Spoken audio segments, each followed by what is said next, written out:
Russian waiter Alexander doesn't need eyes in the back of his head because he has the peculiar ability to turn his neck through a complete 180 degrees. Normally the muscles and the vertebrae in the neck prevent that happening, but because of a peculiarity in his spine, Alexander has confounded orthopedic specialists for years. Many years ago, I started doing gymnastics, he says. That's when I noticed that my vertebrae seem to be very flexible and that I can turn my head farther than normal.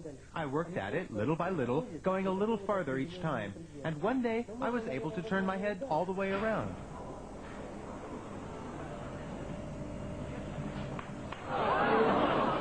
Despite the somewhat unsettling crunching of bones, Alexander claims to feel no pain, which is more than can be said for the people sitting behind him on a bus.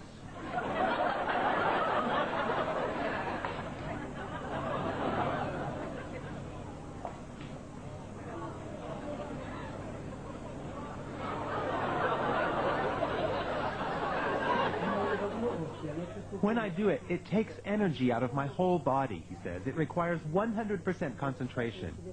This may sound silly, I know, but in that moment, I don't feel like myself. It's as if I were another person whose body is filled with some kind of energy.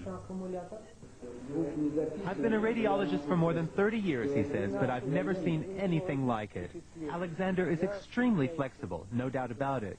However, I suspect that it's a congenital ability. It's not something anyone could learn or train for. On the contrary, if someone else were to try it, they would surely break their neck. For me, it's absolutely normal and doesn't hurt at all.